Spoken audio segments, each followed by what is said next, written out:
Ladies and gentlemen, welcome back to Crime and Entertainment. Debut show here. We have brought on Colin Crandall. Now, Colin, you have a deep background in MMA, and we're actually going to get together every time we have a headlining UFC pay-per-view and break down some of the betting favorites, or if you're an underdog guy, who you might go after, who you might want to put some of your money on. I've watched you for a while. You're on my pal Gunner's podcast and the Game Plan. Made a little money off some of your picks. So I figured there's not a better guy to bring on. So everybody, please welcome to the show, Colin Crandall. Thank you so much, brother. Glad to be here at Hollywood, and glad you liked me on the Game Plan and made some money off me. That's what I would like everyone to do. And, always let people know MMA is probably the most difficult sport to handicap. And as a gambler, it is a tough one, but they're all tough. And at least if you can get some information that gives you a little bit of an advantage, that's what we're looking for. And in all sports gambling, that's what the case is. And so, yeah, happy to do it. Got to find that edge. So real quick, man, just to let everybody know a little bit about your background, how you became involved in MMA, what all your, if you got any websites or anything you want to plug or YouTube channels, you can do that as well. But give everybody a little primer on who you are. Absolutely happy to do that. So I've always been a combat sports fan. I had some older relatives, like great uncles that used to box. Apparently one of them, apparently I actually saw information was ranked in the top 10 at one point, like 80 years ago. And, so I always had it in my blood and always was fascinated with martial arts. I was following everything I could get my hands on before the first UFC. UFC 1 is 1993, but you can look at my beard here and realize I've been around long before 1993. So I was watching the full contact karate back then before they called it kickboxing. And everything I could get my hands on. And so before the first UFC, I had a friend who was a chiropractor who was a few years older than me, and his son was younger than me. They were both at my traditional karate school. And so I would go, even though I was a very young man back before 1993, I still from genetics had some back problems and would go in there. And one day he showed me some submission holds. I think it was about a year and a half or 2 years before the first UFC. And hardly anyone knew about that. Even in Brazil, a lot of people didn't know who the Gracie family was. And I realized how effective it was. And he told me he was studying with them in their garage. Back in those days, you had like all five of the brothers teaching, I think for a total of like $15 an hour. You got all of the brothers. Now I think each of them are like $1,000 an hour for a private lesson. So this was the time. And so I was aware of it, and they had some two videos that were like home video camcorder, they used to call it back in the day, footage of their father fighting in the 40s and 50s, and then them fighting, their uncle, cousins fighting in the 60s, 70s, and 80s.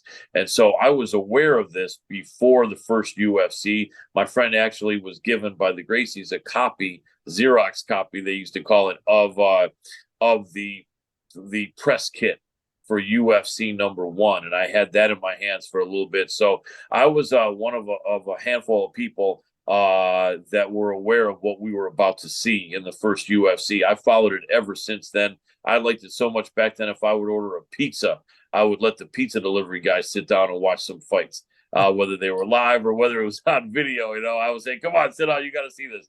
And so I was following it for many years, and always was told by my friends I should jump in and be part of the media, but always had other things going. And finally, about 7.5 years ago, a friend of mine who had the technical ability and the ability to live stream and everything said, "Man, let's do this." And we did. And, fortunately, I trained jiu-jitsu and trained under a couple UFC fighters. So had them on, and then basically was able to reach out to their friends and mention they were on, and they jumped in. And then I was able to mention to some even bigger name fighters who I had on, and they jumped on. And, I pride myself on being really good at interviewing. That's my specialty, really, really getting to know the fighters and what makes them tick, and to listen and respect them. And being that I've trained jiu-jitsu on and off for, that first time, I guess, was 30 years ago. I wish I would have stuck with it. I'd be a black belt now, but earned purple, close to brown belt. And so I know jiu-jitsu. If my body lasts, I maybe hopefully will continue, but it starts to get a little tough. But basically, I did striking for 10 years before that. did some Muay Thai boxing and a little bit of wrestling with my jiu-jitsu. So I understand the grind to at least an extent. Not quite as hard as how these professionals go when it's for their livelihood, but I feel like I understand them. I love it. I'm credentialed with the UFC, Bellator One Championship, and the PFL, all four major promotions in the United States and Asia, around the world. Basically, I'm here trying to share the love and share my information and give some betting tips and put my interviews on with fighters for people to watch and enjoy, and make it an even closer community. Yeah, absolutely, man. So real quick, who's some of the bigger names that you've had on the show that some of our audience may recognize? Well, I did a side-by-side interview with Anderson Silva, the legend and Hall of Fame fighter. Wow. I did a really good interview with another Hall of Fame fighter, Michael Bisping. He's the one of the lead commentators for the UFC now, as well as a former champion. Unique thing about him is that he had about a 15-year MMA career, and the last 8 years he fought with one eye, and no one knew about it. And funny enough, I had been told, since I had been training with some UFC fighters, that there was something wrong with his eye. My teachers, my friends didn't know exactly what it was, but they said, from what we're hearing in the grapevine, the man can barely see out of one eye. And it turns out that was correct, because it was a fake eye. He lost his eye as damage from a kick in the UFC, and fought for the last 7 8 years without an eye. He won his title still with one eye.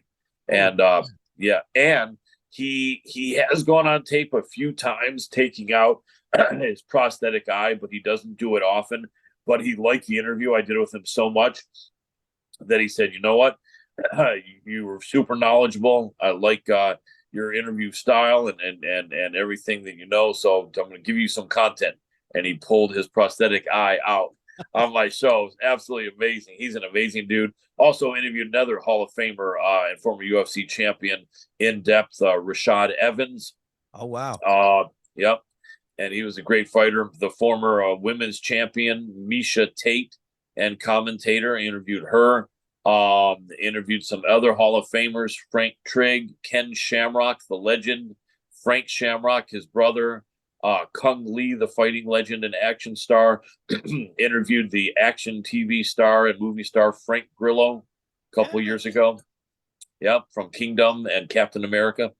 And, the list goes on. I will say this, getting people on my show for in-depth 30 to 45-minute interviews, I have a good bunch. But if you want to ask me who I can include, including sitting in the press section, asking questions at the press conference, it's pretty much everybody, including my press conference back and forth interviews, Conor McGregor for about 2.5 minutes when he fought Cowboy. I had questions going back and forth on camera. And actually, I'm part of the McGregor Forever documentary. They have me for a few seconds on camera asking Conor McGregor the questions, and did a good sit, side by side with Amanda Nunes years ago, Kamaru Usman, Francis Ngannou, Demetrius Johnson, so many overall that I've at least had interactions going back and forth with. What's Conor McGregor's energy like, man? Because as a fan and as a viewer, there's certain guys that can give you energy as a fan. You got that in pro wrestling too, sports entertainment, back in the day. Certain guys would just give you that energy, like Rock, Stone Cold, Ric Flair. Conor McGregor has that factor about him. What was his energy like in person? It was an interesting press conference in that it was a situation, I think, where he had lost to Habib maybe a year earlier. Right. And he had the Mayweather fight and made a ton of money, set himself up for life. Yep. And so he decided to be a very calm Conor. Not only that, but Donald Cowboy Cerrone is a rugged, tough legend of a fighter that basically didn't ever talk trash, and is a guy who is known to go and fight anyone at any time. So I think Conor decided that this isn't the guy to try to create bad blood with, because you kind of seem like a fool if you did. everyone respects Cowboy. Cowboy is a stud. He'd fight anyone, anytime, any weight class, and was always a first-class guy. So Conor decided to make this one completely friendly, classy, and not, let me get that lighting fixed. There we go. And so it was very different. I think it's the first and last time he had a press conference like that. So he was very upbeat. He was very happy. Charismatic guy, intense guy. The great character like so many of the Irish people have, and his energy was very, very positive. Then you could see how happy he was. Probably having made all that money and life-changing money probably doesn't hurt to get you a little bit more happy and mellow and to boost your morale for sure. And you're absolutely spot on that. I think he chose not to go that way because Conor had always been great and still is of generating heat for the fight. Obviously he done that massively with the Khabib Nurmagomedov fight, but with Cowboy, you're right. He did take the high road, so to speak, even after the fight was over, talking with Donald's mom inside the octagon. It was a different side of Conor, but still entertaining. And I think he made the right call because you go in there and start disrespecting a legend like Cowboy. You can cause enemies when you really don't need to, not the Conor, exactly. But he played it the right way, I think. I agree. I feel the same. Yeah. And just a sidebar real quick, you're talking about Biswing's. My grandfather was a police officer and he got shot in the eye with a BB gun. And so he had a glass eye. And wow. I didn't know about it as a kid. I learned about it watching him pop it out and wash it in the sink. And that freaked me out something serious. So I can imagine seeing Biswing just pop that out right there and show this. Because if you didn't know, you're absolutely right. You would have no clue if they didn't tell you. No, it's a really good-looking prosthetic eye. I mean, he doesn't have really big eyes anyway. Like, I'm a guy that's got some pretty big eyes. His eyes are kind of more of a average size to small anyway. And so this one just looks, you really can't tell. You know what I mean? And that's good. But amazing guy. Just imagine how good he would have been if he had two eyes in the last 8 years of his career, But what a stud. Talk about a fearless guy. Because in all honesty, with your depth perception being completely off, and you got someone wanting to take your head off, got to be especially a cool cat, as they used to say, with Cole, almost inhuman to feel that you're down for fighting someone with one eye in the UFC. So huge respect to him. Absolutely. Well, let's get into some picks here, man. UFC 292 coming up in a few days. On the main card here, starting off, we got Marlon Vera against Pedro Munoz. I think 22-8-1 is Marlon's record. Pedro's 27-0. Vera's the favorite, correct? I think it's 210. Yeah, Vera is the favorite. Vera's the favorite. Let me put this in really quick here. Sorry, so I can get this on my other screen. It just blinked off. Yeah. No, that's not what I wanted here. Sorry about that.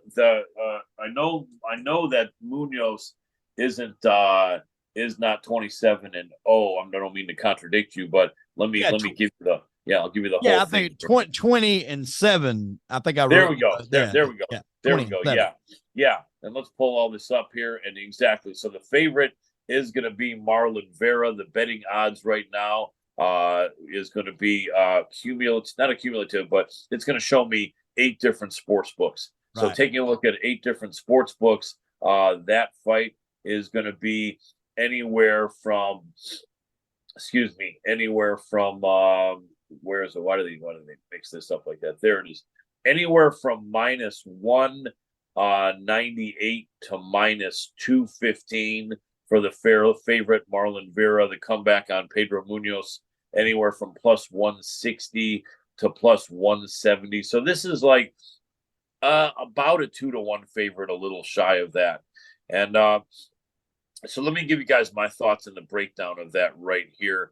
And I know how much time we have, so I'm spending like appropriate amount of time, maybe 2 minutes on this one. And so if we're looking at that, we're taking a look at the important things, and that's one of the things that I pride myself on is flushing out the really important things, all the details. But I can also do it quickly and in a concise fashion. So Marlon Vera, the man out of Ecuador, I interviewed him a few years ago, and he was on a 5-fight win streak, and he had like 5 stoppages, and that's at 135 pounds at bantamweight, and that's unusual, as you know, I'm sure, and a lot of your watchers and fans know.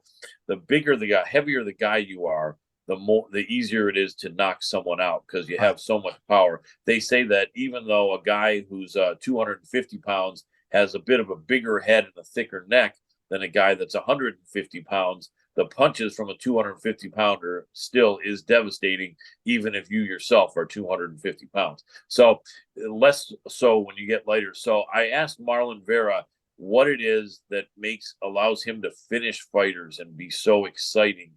And a lot of fighters in his weight class not really have that sort of a record because they're so light in weight. And he said that one of the things he does deliberately is willingly put himself in bad positions to be able to have a shot at catching someone with a knockout. He said a lot of people don't do that because you're taking a risk. He's jumping into the fire frequently, taking a risk that if this doesn't work, I'm not in a good position and I could probably be knocked out. And he said that's one of the things that a lot of fighters don't necessarily want to do. And he's really good at that. Nevertheless, he just turned 30 years old. Well, no, he's about 30 and a half years old, 5'8", 136. And he is fighting under Jason Perillo, Michael Bisping's former trainer. Funny enough, we were just speaking about. Marlon Vera has a record of 20-8. He's got 16 finishes out of 20 wins. That's a high finish for 135 pounds. Insane finish rate. You see that on maybe someone who's a light heavyweight or a heavyweight. So he's finishing 80% of his fights, and half of them by submission, half by knockout. His last few fights, he had a 4-fight win streak, ended with a split decision loss against Corey Sandhagen. He really lost that actually pretty convincingly. It was an off night, but he's going to want to get the bad taste out of his mouth and get back on track there. And his opponent, Pedro Munoz, is going to be older than him by, I think, 5 or 6 years. 6 years. The 36-year-old out of American Top Team has a record of 20-7. Their records are almost identical, funny enough. Yeah. Munoz doesn't have as many finishes, but he has 13 finishes out of 20 wins. So he's like a 70 something percent finish rate, 8 submissions, 5 KOs. He's out of Brazil. So we've got an Ecuadorian against a Brazilian, both of them training out of the United States for many years.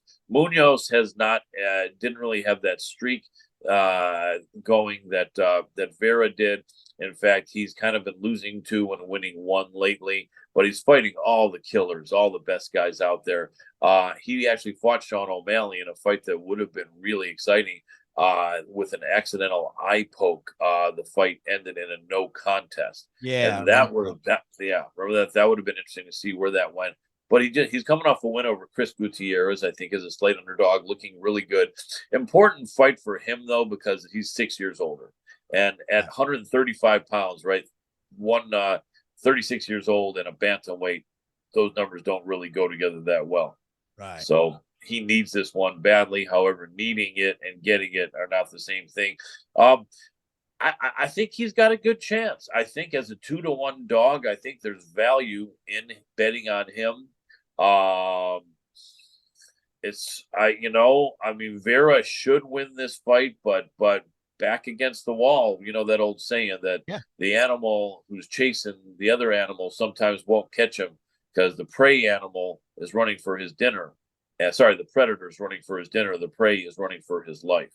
Correct. And for Pedro Munoz at 36, he loses this, he's going to be back in the line too far probably to get a chance of making another run. So I think it's going to be a real close fight. I think that they're both finishers. So the bet that I might look at is that it does go the distance because the numbers show that it doesn't, and you're going to be receiving a lot less for your buck if you bet it doesn't go the distance. So I think they're both such tough guys. I think this might be one of the rare occasions for both of them that the fight does go the distance. But But on the line, I would be on the fence as far as a straight bet on that. I got a weird feeling maybe Munoz pulls it off, but it really could go either way. What's your feeling on that? Do you have an inkling one way or the other? The last couple fights since Vera's had, I've been riding Vera, for his last few fights on the UFC, and I've had good luck. And I think the age difference is going to Yeah, be the biggest factor. Like you said, 5+ years, that's nothing to yeah, sneeze at. 6 years. Or 6 years, yeah. So I think Marlon, I'm going to give him the edge on that. You're looking at I was using the scores app, and I think it may even have the wrong record up there because I think I had him at 22-8, and it was like -210. I think that's decent value. I think I'll probably go with Vera, with, like you said, really good odds as far as it going the distance, because the odds makers are going to say that it probably Right, doesn't. Yeah. right. So I'm kind of thinking, and these guys are both so tough, and in both of their last few fights, they have had more decisions than usual. Yeah. Because they're going. Oh, there we go. Sorry about that. The reason being is that they're going up in class and fighting Right. better and better and better guys. And so I think that might be the good bet. But yeah, if you want to move on to the next one, I'm ready, and then Yes, go ahead and announce that. We got Damon Blackshear. My records show he's 14-5-1 against Mario Batista, coming in at 12-2. Again, pretty evenly matched records. Batista the favorite at -220. What do you think about this? Yeah, let me take a look and see what I see as far as odds across the. And these odds are always going to be different for people. Any of our, experienced bettors, depending on where you go, lines can fluctuate anywhere from 20 to 30 bucks. So exactly, but no, you're on target with a lot of the books having those odds. So here's the weird thing: Damon Blackshear fought last Saturday. That's a quick turnaround. Very, very, very quick turnaround. He actually pulled off one of the rare twister submissions. Eddie Bravo made it popular. It was a wrestling move before. It's actually a back and spine compression submission. Really ugly. It's something that if you don't tap out on, you could, I don't know exactly the technical term, but your back can be thrown out of line and twisted up really bad. Wow. And it's hard to get someone in that because usually they can see it's coming. You don't want to reach backward. If you reach backward, then it kind of gets you caught in that. And his opponent was fighting his first UFC fight and was probably nervous, and also maybe wasn't the expert in the ground fighting and whatever. But so that was a huge win and extremely impressive. I think it got him a $50,000 bonus, and it made him only the third person to finish, a UFC fight with the twister submission. Nonetheless, coming in on a week notice is a big ask. He didn't take a lot of damage, but the training to get into that shape and then to cut weight, and then normally after that, the guys can replenish themselves, rehydrate, not that they want to balloon up, but go back up to their normal walking around weight. Right. And then 2-3 months later, they'll fight, maybe 4 or 5 months later, 6-8 months later. A week later, that forces him to maintain this lower weight for an additional week, added to the fact that even though he didn't take damage, the fighting is so dynamic and explosive. We don't know that he didn't twist an ankle or he didn't jack up a shoulder or irritate a little bit of a lower back injury. A week later, man, it's a big ask. But anyway, the good thing for him is that he's just 29 years old. He's on the right side of 30, as they call it. And he has a record of 14-5 now with 11 finishes. So he's a big finisher. That was only his 4th UFC fight, and he's now 2 wins, 1 loss, and 1 draw. And he's got 2 wins in a row, both by finish. He actually fought in June, and then so not only will it be 2 fights in 2 weeks, it'll be 3 fights in 2 months. Damn, that's really unheard of, especially these days. Yeah, it's very risky. Right offhand how long that fight went that you were just referring to, where he won by that submission? The twister, he finished that in 3 minutes 47 seconds into the first round. Okay. And then his fight before that in June went to 3 minutes 54 seconds in the second round. So this is a real question mark. As a gambler, you would call this an X factor fight, because we really don't know which Damon Blackshear is going to show up. You would imagine he's probably good to go, but what if he isn't? So let's take a look at his opponent, Mario Batista. Mario is 30 years old, so right there, 6-8 months older. He's got a record of 12-2 out of the MMA lab. He hasn't fought for 5 months, so he's at a lot more rest. He's on a 4-fight win streak in the UFC, which is very impressive. He's been in the UFC a little bit longer than Blackshear. He's been in there for 4.5 years. His very first fight, they threw him to the Wolves and Corey Sandhagen, who's in the main event here. Mm-hmm. And he got caught by him. Then he won 2 in a row. Then he lost 1. And now he's won 4 in a row. So the man is 6-2 in the UFC, which is damn hard to do. Yeah. And he's a very tough guy. So the age is similar. Batista is 5'9". Blackshear is 5'10". What that really means is they're possibly eye to eye because the stats like that frequently get screwed up. 9 finishes out of 12 wins for Batista, and Blackshear again has 11 finishes out of 14 wins. So more than likely, someone is going to finish this. And I know the stats were similar in the main event, Vera, and in the co-main Vera, another first fight in the card, whatever place they're in. In the Vera and Munoz fight, these stats were similar, but the reason why I think they might go the distance is lately they've been going the distance more often, and they're both double tough guys. So a lot of their finishes, most of their finishes are them finishing other guys, not they themselves being finished. In this fight, these are younger guys who interestingly enough, though, Blackshear has never been finished. He's got 5 losses, and he actually has never been finished. Let's take a look at Batista. Batista has 2 losses, and he was finished twice. So a good bet might be Damon Blackshear by finish, but the odds in this one are going to be Batista 2.5 to 1. Mm-hmm. That's interesting.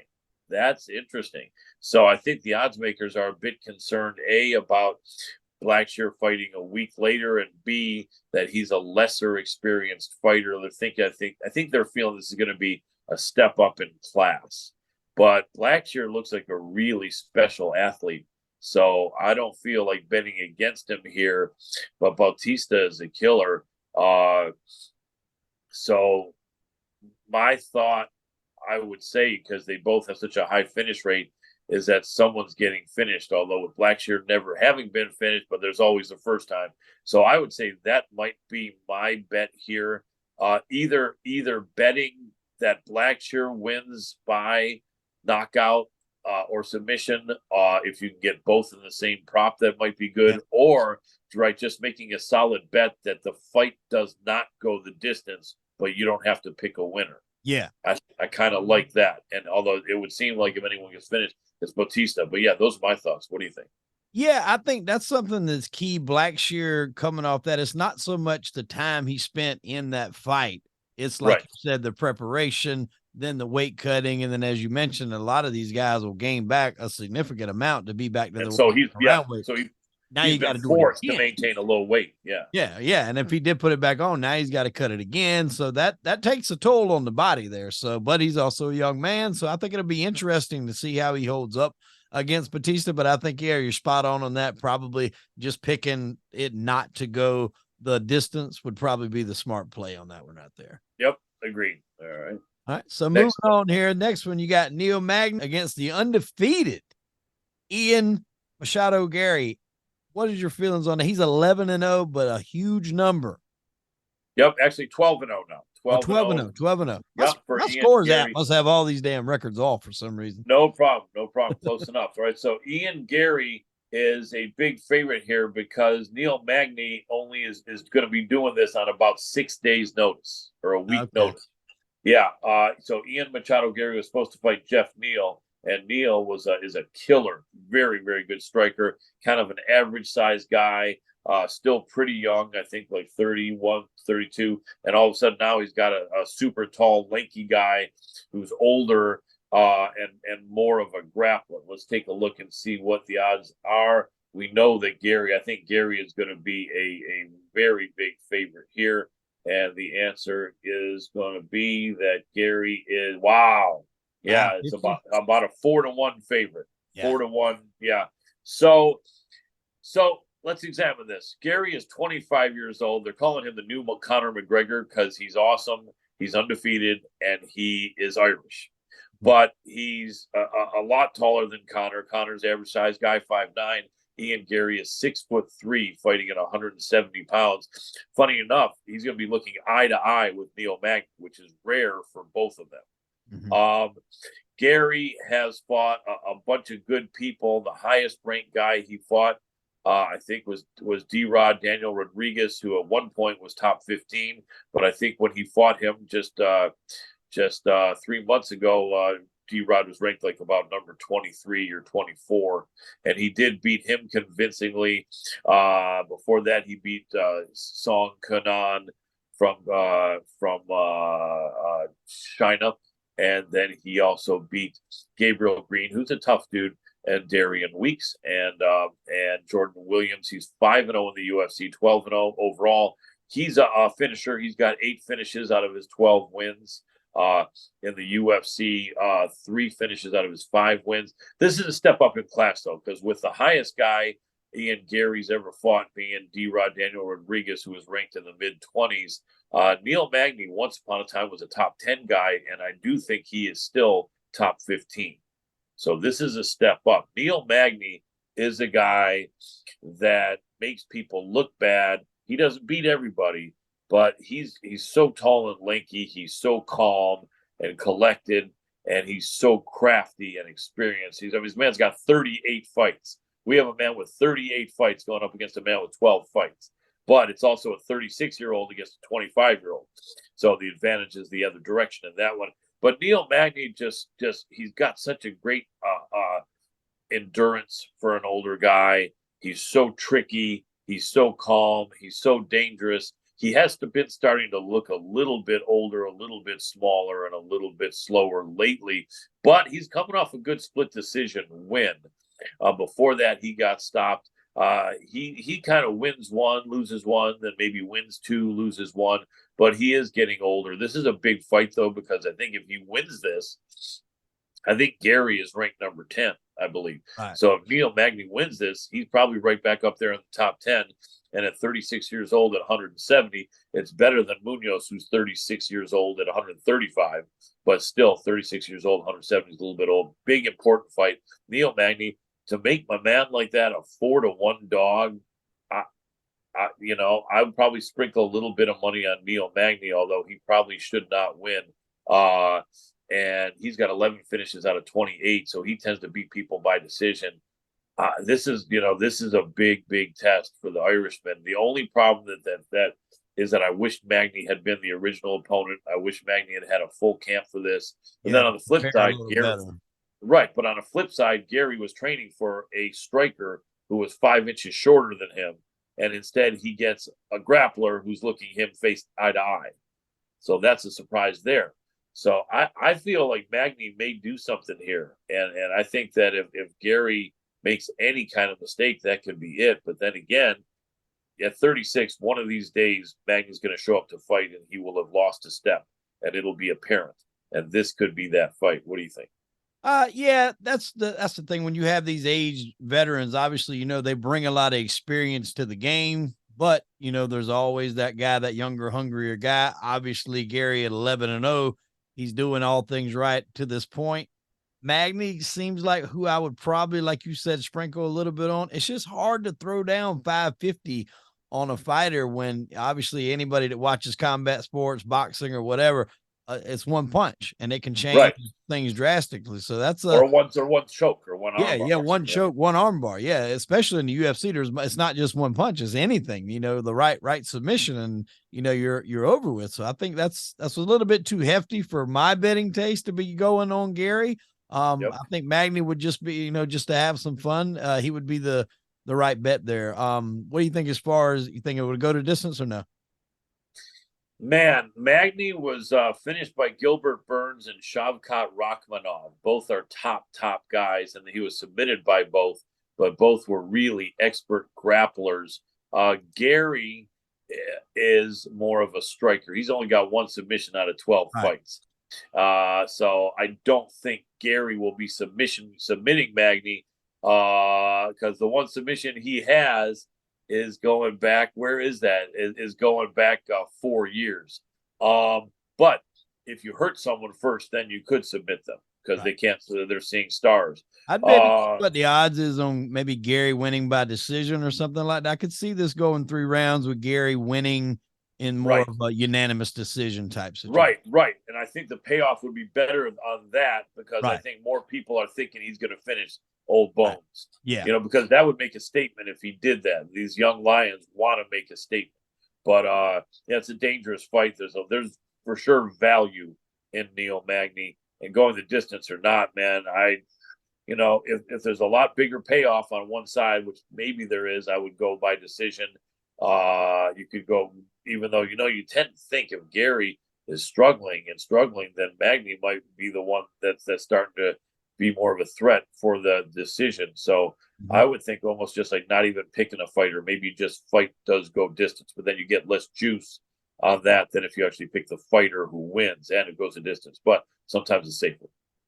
Well, it'd be interesting. We got a championship bout here. Weili Zhang and Amanda Lemache. That's going to be an interesting fight. Weili obviously coming in at the favorite. I think the book I was looking at had it around 330 minus 330. You can even get slightly lower 320 at some books, but other books are getting it up to 360, 370 even. So good variety, but around there, about a 3-1 favorite, give or take. 23-3 is her record. Yeah, Weili Zhang would be 23-3, and she has 19 finishes. Wow, for a 115-pound strawweight women's fighter, that's insane. Yeah, she's fighting out of Fight Ready with Henry Cejudo over in Arizona, the Olympic champion in wrestling, and 2 different weight division UFC champion. Yeah. And you want me to go into it, or do you want to give a setup a little bit more? Sorry. Yeah. Set up a little bit because Amanda, I think, has a 13-2-1. So obviously, right now you're looking a little bit more heavier on Weili's side. But what do you think? Well, more experience certainly on Weili's side. Weili is 34 years old, and she's been a professional MMA fighter for 10 years. Amanda Lemache, I think, is a similar age. Isn't she 36 years old, even older? So for 36 years old, she's only got 15 fights. So that's not a lot of experience for her age, but it's also not as much miles on her body either. She's been a fighter, pro fighter for 9 years. So isn't that kind of a weird thing? One girl's been a pro fighter for 10 years and has 26 fights. And the other girl's been a pro fighter for 9 years and has only 16 fights. Yeah, so Weili's almost doubled it there, pretty close to the performance output. So yeah, that's definitely, you got to factor in. And I mean, again, that goes into depending on how long some of these fights go. If they're all fairly quick ones, not a lot of miles put on the car, so to speak. If they're going the distance, then yeah, you can factor that in. But obviously, I think Weili's looking to be, the betting favorite. But again, she's a champion. That's pretty big. Yeah, that's pretty big numbers. A lot of times what you want to do with these, like if you were wanting to go Weili, then you throw in Garry, and then, maybe to make a parlay. You make a parlay on it. It's, it betters the odds, so you're not putting all of them on a minus 550 or something like that. Who do you have taken this fight? So Amanda Lemache has 11 finishes out of her 13 fights. So these are 2 small female fighters that are finishers. So this is exciting. In this case, I think, although it's not going to be a big payout, I think betting fight does not go the distance. You got a good chance, especially since it's a 5-round fight with 5-minute rounds. That's a lot of time and a lot of beating for someone to have to take, and a lot of chance of them getting caught in something. Lemache is more of a knockout fighter with 8 KOs out of her 13 wins and only 3 submissions. Weili, the same, but Weili is actually kind of more balanced. She's actually got 11 KOs and 8 submissions. She pulled off a really surprising submission off a former champion and high-level fighter in Carla Esparza. Weili is 5'4". Amanda is 5'4", 36 years old versus 34 years old. Amanda did get caught in a submission by Jessica Andrade, a standing arm triangle choke, which is very strange and unusual. She didn't see that coming. Otherwise, she's perfect in the last 4 years, having won 7 fights, but that still makes her 7-1. But she's on a 2-fight win streak, and she's a finisher. She's been in the UFC since 2017. She actually fought at 135, and then I think dropped down quickly to 125 and then to 115. So she's a very big, strong girl for 115 pounds. Wei Lee has always been at 115. So I think Amanda is the naturally bigger woman here. Wei Lee, 2-time champion. She beat Joanna Jędrzejczyk for the title, and I felt Joanna won that fight. I was in attendance there. That was a fight where Joanna's head swelled up to twice the size, and she managed to keep on fighting. It was a war. That was one of the most amazing epic women's fights ever. 2 champions, a champion, a former champion, just beat each other's brains in for the whole 25 minutes. Anyway, she beat Joanna. She lost twice to Rose Namajunas. She came back and beat Joanna again, retiring Joanna, and then beat Carla Esparza. They do have Wei Lee as a pretty big favorite, about 3-1. I think Amanda Lemos is live here. I think that they're both finishers, and so it's going to probably be a finish. I got a note that in about 6-7 minutes I got to run, but let's maybe let me give me your opinion, and then let's jump on to the main event. I'm sorry to not have more time. No, I think probably like what you said, not going the distance. I think that would be the safe bet here. We'll jump right into the main event, man. I think this is definitely the one everybody's been itching to see. Aljamain Sterling versus Sean O'Malley. It is going to be a classic fight. I think Sterling's coming in as the favorite, minus 245 at 23-3. O'Malley obviously 16-1. Really interested to hear your take on this. I think a lot of times people will bet on who they like as opposed to who probably has a better chance of winning, as is the case. A lot of people love O'Malley. He's not the betting favorite. And the consensus that I get is if Aljamain can get him to the ground, it's going to be a long night. Obviously, O'Malley is not naive to that. He's saying that he's not going to let him get him to the ground and he's going to knock him out. I'm really interested to hear your take on this fight. Appreciate that a lot, Hollywood. This is an interesting battle. Aljamain's the older fighter, been in the sport a lot longer, in the UFC a lot longer. Aljo, they call him Aljo, is his nickname. Aljo is 34, and my man Sugar Sean is 28 years old, on the right side of 30. 4-inch height advantage, going to be a little bit of reach for O'Malley, but Aljo's got some shoulders that are popping, which adds a little bit of length.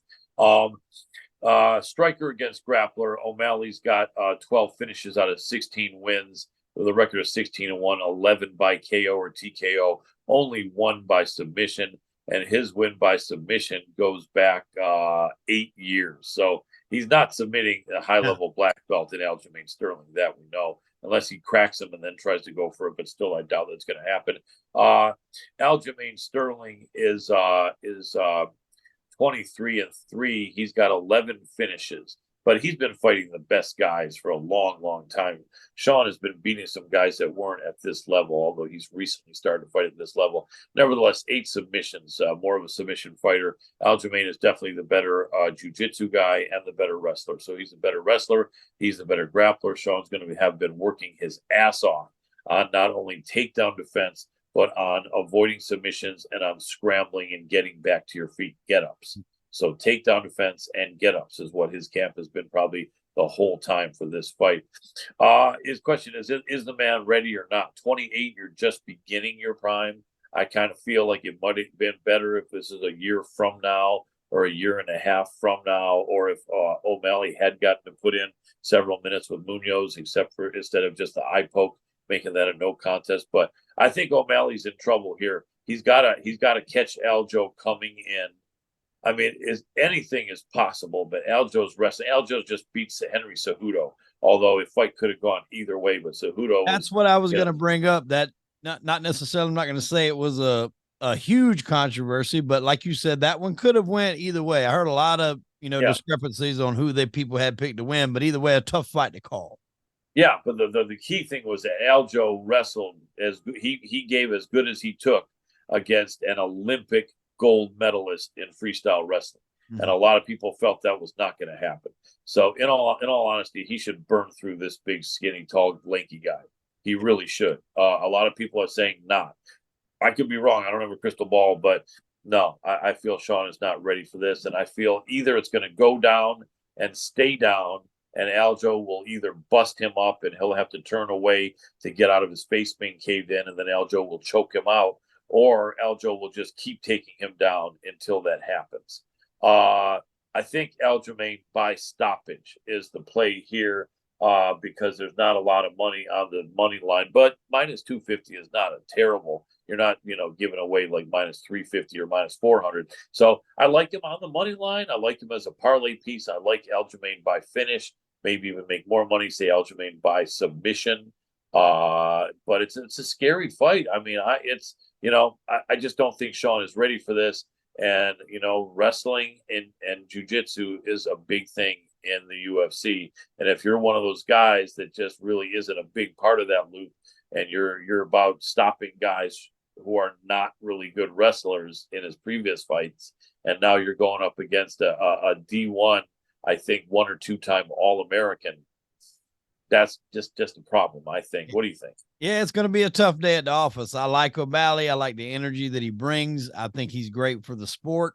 I'm like you. I just don't know if it's the right time to go up against somebody with the skills that Sterling brings to the table. It's going to be an interesting fight, but I think I'm kind of on the consensus with you. I think you're going to find out, I believe, really quickly in the first round how that fight's going to go. Yeah, if I think so. O'Malley is able to fend him off and keep it, a fight, a stand-up fight, then you might be in for, a treat. If it looks like Aljamain comes out of the gate and takes him down rather quickly, and O'Malley has to spend the majority of the time trying to regain his composure and get his stance back, like you said, eventually he's just going to wear him down and finish him, if not submit him or whatever the case may be. So I think I'm spot on that. And it is a 5-round fight, just like the Wei Li Zhang, just like the Co-Main. So we got 2 title fights on top of this, and they should be interesting. I feel, I got a feeling one of the titles changes hands. I'm pretty sure, right? I'm pretty sure it's going to be Lemos beating Zhang, but a lot of people are going to say I'm crazy there as well. The odds makers are saying neither title changes hands. I got a feeling it's going to be one, and I hope I'm not wrong about which ones, but I got a feeling it may be one, although most people don't, and I wouldn't be surprised if it is. Well, all you got to do is go back to the last UFC. Upsets are not uncommon. You got Derek Lewis, who's a huge underdog, come out with a first-round KO. Justin Gaethje with a great knockout. So, like you said at the beginning, UFC is very hard to predict. Not the easiest sport to bet on, but still fun nonetheless. Colin, I'm glad you could join us, and for sure we'll have you back the next round of pay-per-views, and we'll do some picks, and hopefully we'll make some money this week. Absolutely. I look forward to it, man. Very happy to be part of crime and entertainment here, and look forward to chopping it up with you the next time, and really appreciate your insight. You know your stuff, I can see. Thank you, my friend. I certainly appreciate it. Well, ladies and gentlemen, I'm Hollywood Wade. That was Colin Crandall. And unfortunately, we are out of time. Good luck. We hope everybody makes some money this Saturday on the UFC. Colin, we'll see you later, my friend. Take care, Hollywood. Enjoy.